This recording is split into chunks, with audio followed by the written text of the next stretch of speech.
got myself some. Hello, guys. Hey, you got the goods. You got the goods. I was just saying.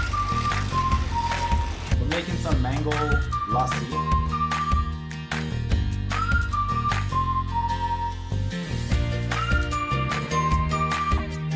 Basically, me and my wife were having a conversation about parenting and like the way someone looks, and there's a causal relation. What I was saying is, again, this is just it's not really proven by facts or anything. It's just personal observation. But what I was saying is a huge part of the way you look has to do with the way you were brought up.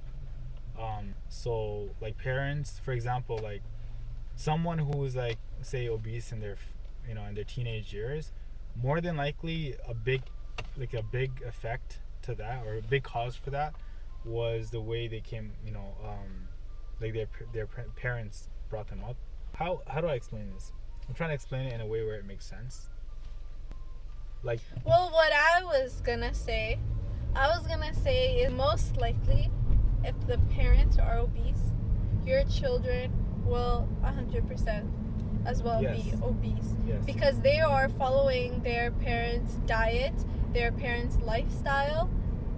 Yes, that's what I was gonna say. That's. And if you're fit, most likely your kids will be fit as well, because again, they're following the diet and they're following the lifestyle. Yeah, so the point I was like, if you look at saying is, like if you look at white people, for example, you'll notice that their kids generally, like for the most part, from what I've seen, they come out like you don't see too much obesity, I guess.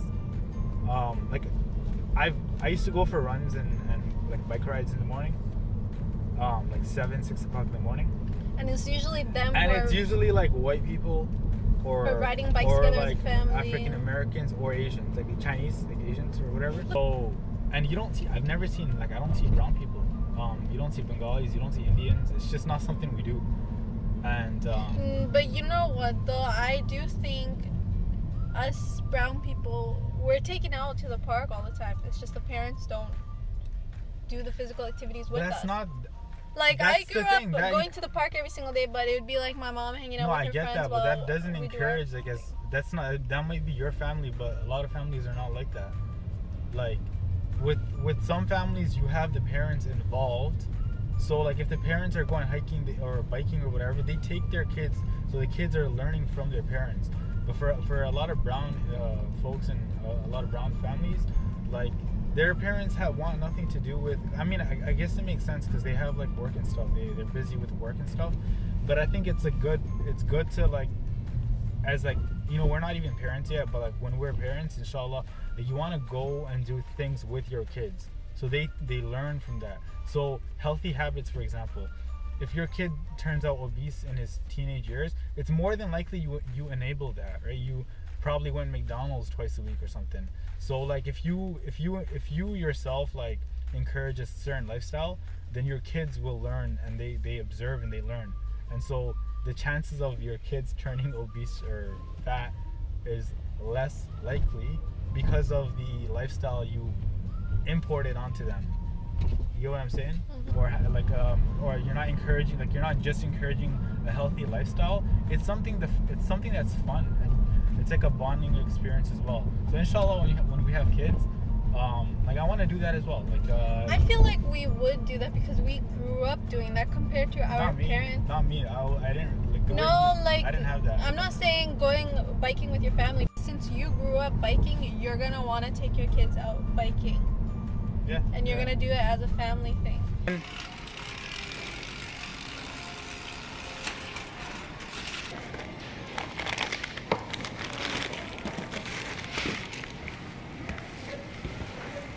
You just hold the bag and I'll just put everything in.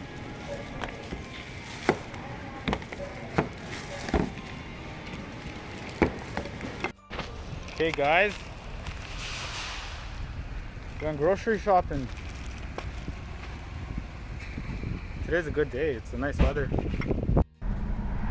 Yo, I got a tip for you guys. If you guys ever go shopping, grocery shopping or whatever you have to shop for, Make a list. Make a list. But let's take it a step up. What we do personally, is we created a group. Oh damn! Show the camera on the car. Let me get closer. Holy. Okay, go on. So what I was saying is on WhatsApp, what we personally do is we created a WhatsApp group, just me and my wife, call it groceries, and whenever something comes to mind, so like for example, like a cheese slices come to your mind, you just put it in the WhatsApp group, and you don't use she's showing. Yeah, so you just pretty much whenever something comes to your mind, so you don't forget it, right? So you leave it in the group, you add it to the group. But this group, you don't like obviously communicate or talk, because then it ruins the purpose. And so when you go shopping, you just delete the messages. I delete the messages. You just keep it. Yeah. See, I delete it, so it helps you remember what you still have to buy. So whenever I buy something off the shelf, I delete it off the group. So next time I come in, at least it's all fresh, so I know what I have to buy next. Yeah, so basically whenever something in our house, like a staple item, finishes, we quickly just write it onto our grocery list chat, so we never forget it. And then anytime we want to make something and we need those specific ingredients, we just write it on the list. And we usually just stick to that list. We don't buy anything more than what our list says. Yeah, pretty when much. we go shopping. Pretty much. Do you guys ever need to go bike around the city of Toronto? Get this. Yeah, I have it. Toronto Bike Share. All you need to do is get the yearly membership. It's like it's $100 for the whole year, and all you need is your phone. They give you an access code, so you just use the access code, and then you can pick up the bikes wherever and just go bike around the city of Toronto. The only caveat is they have a 30-minute time limit, so you have 30 minutes free. Each half an hour is an extra $4. Yeah, extra $4, I think, something like that. And all you have to do is dock it within the 30-minute time limit. I took my limit out. Come on.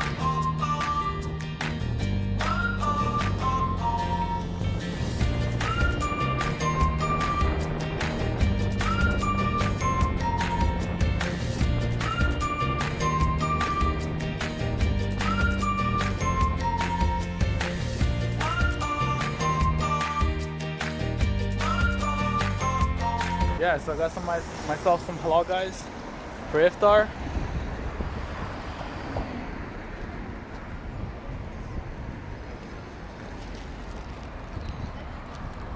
Man, I haven't been downtown in like forever. Ever since I got married and moved up. Hey, you got the goods.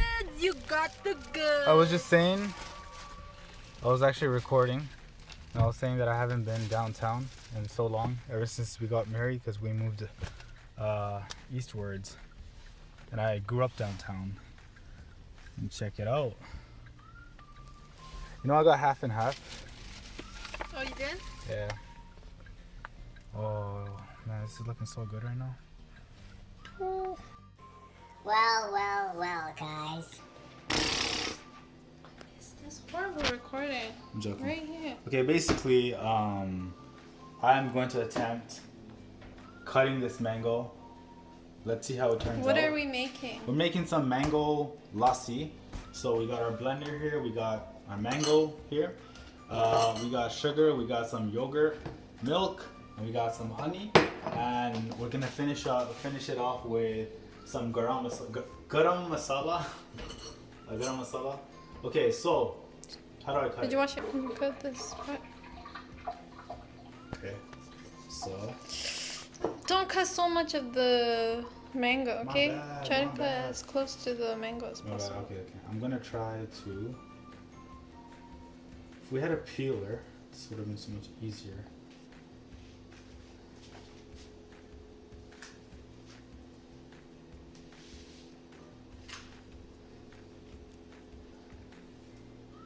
sitting down, by the way.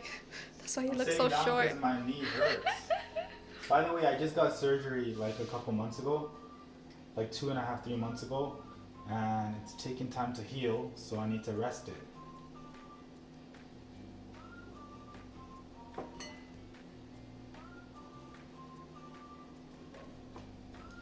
I think I'm doing an okay job, maybe. So this is my strategy, the way I cut mangoes. You make holes, like you cut it like this, and then you just cut into pieces until it's there, and you do it to the both sides, and then you just shave it off. Put it in here.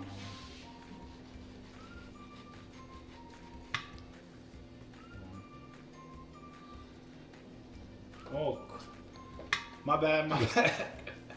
This is horrible. Guys, I'm not a professional mango cutter. Oh, crap. This jokes. Oh my gosh. Hold on. Okay, give me a sec. It's harder to cut it because I'm sitting down. Step two. You take, give me 1 second. You take 2 tablespoons of yogurt, okay? This just adds some more texture and flavor to the mango lassi. Okay.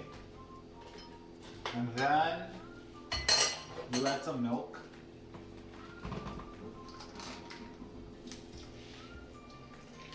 You don't want to add too much milk because then it gets too milky. You want it kind of fluffy, but just enough. So this is for 2 people. I'm just gonna put it maybe. That looks like a lot of milk.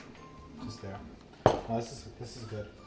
And then you want to add 2 tablespoons of sugar.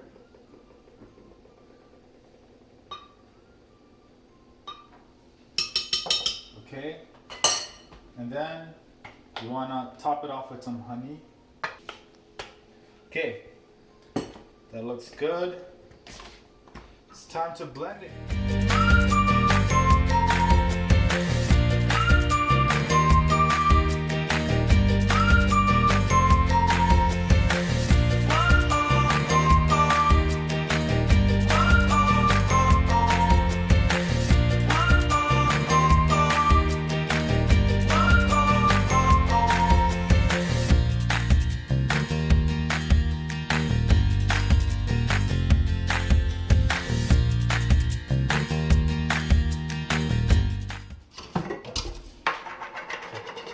You want to end it off. This is coriander.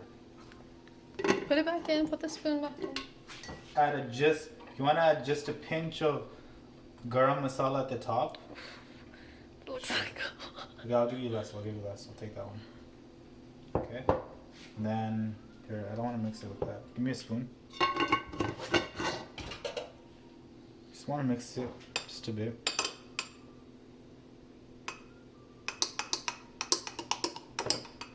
Never mind, I ruined it. Okay, it's almost iftar time. We got the mango lassi. We got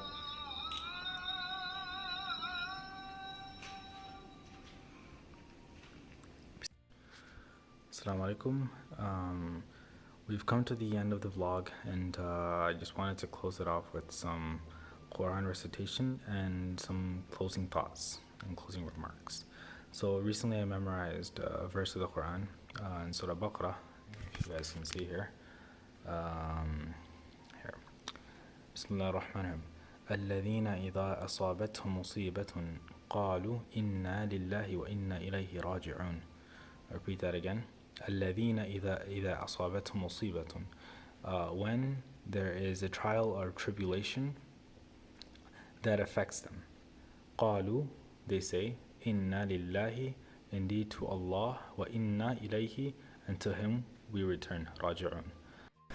So this whole coronavirus situation, it's tough, it's hard, it's a trial, but you know what? People before us have experienced much worse. Like you had the Black Plague, and you had the 1918 Spanish influenza, and you had World War One, World War Two, wars throughout. We've been living in one of the most peaceful periods in history. So, yeah, this is tough. It's not easy. But you know what? Inna lillahi wa inna ilahi rajiun. That to Allah we return, and to Him, to Allah we belong, and to Him we return. So, just stay strong, everybody. I'm trying to stay strong. So, let's see how things go. Hopefully things get better. And with that, Assalamu alaikum wa rahmatullahi wa barakatuh.